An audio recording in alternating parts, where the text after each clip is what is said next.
ہم غوث العظم رضی اللہ تعالیٰ عنہ کے ماننے والے یہاں پر رک کر ایک بات عرض کر کے پھر میں اپنی گفتگو کو آگے بڑھاؤں کہ اے نوجوانوں سنو، سیدنا غوث العظم رضی اللہ تعالیٰ عنہ کی بارگاہ میں ایک مرید آئے. آنے کے بعد انہوں نے کہا حضور میں نمازی بھی ہوں، صدقہ بھی دیتا ہوں، خیرات بھی کرتا ہوں، پھر بھی میرے گھر میں برکتیں نہیں ہوتی ہیں. نوجوانوں کان کھول کے سننا، حضور سیدنا غوث العظم رضی اللہ تعالیٰ نے فرمایا کہ تمہارا گھر کہاں ہے؟ سیدنا غوث العظم رضی اللہ تعالیٰ کے سوال پر اس مرید نے کہا میرا گھر فلاں کنارے پر فلاں چوراہے پر موجود ہے. سیدنا غوث العظم رضی اللہ تعالیٰ نے فرمایا جاؤ اپنے گھر پہ پردہ لگاؤ، انشاءاللہ برکتیں واپس آ جائیں گے. وہ مرید گئے. آج کل کے اگر کوئی ہوتے جھولا چھاپ تو وہ 4 نیمبو پھرا کر آپ کو دے دیتے، جاؤ گھر کے 4 کونوں میں رکھو برکت آ جائے گی. لیکن یہ روشن ضمیر تھے، یہ پیروں کے پیر تھے، یہ وہ پیر تھے جن کا نام آج بھی اگر ہم لیں تو اللہ عز و جل بلاؤں کو دور فرما دیتا ہے. حضور سیدنا غوث العظم رضی اللہ تعالیٰ نے فرمایا جاؤ اپنے گھر کے اوپر پردہ لگاؤ، انشاءاللہ برکتیں واپس آ جائیں گی. ملت کے نوجوان مسلمان بھائیوں، وہ مرید گئے، کچھ دنوں کا عرصہ گزرا، پردہ لگایا، کچھ دنوں کے بعد حضور کی بارگاہ میں حاضر آئے.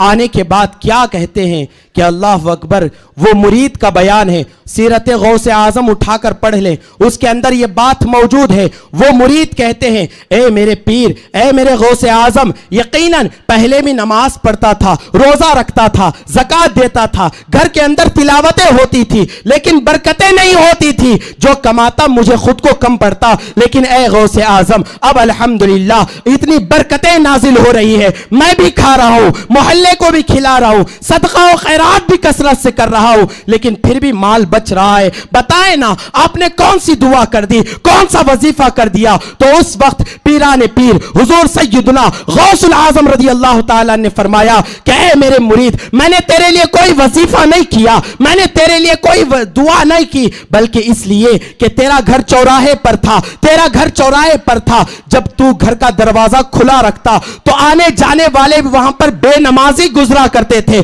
جب ان کی نظر تیرے گھر پہ پڑتی تو ان بے نمازیوں کی نظر کی نحوست سے تیرے گھر کی برکتیں ختم ہو جایا کرتی تھی.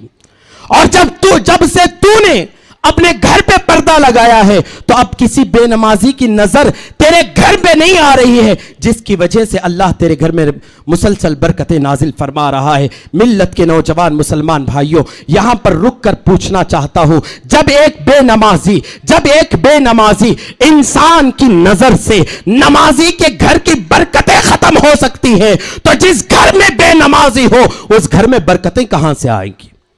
آج لوگ پریشان ہیں، مصیبتوں میں گھرے ہوئے ہیں کہ ہمارا یہ کام نہیں بنتا، وہ کام نہیں بنتا. نوجوان بڑا پریشان ہے. اے نوجوان بتا تو پریشان ہے کیوں؟ تو کہتا ہے میرا کاروبار نہیں چل رہا. میں تجھے رسول کی بارگاہ میں لے چلوں. ہماری خواتین کو بھی کہوں گا کہ آپ کو آقا صلی اللہ علیہ وسلم کی بارگاہ میں لے چلوں. میرے آقا صلی اللہ علیہ وسلم نے ارشاد فرمایا کہ اے لوگوں، جو بچے اپنے ماں باپ کے لیے دعا کرنا چھوڑ دیتے ہیں اللہ ان پر رزق کے دروازوں کو بند کر دیتا ہے. تو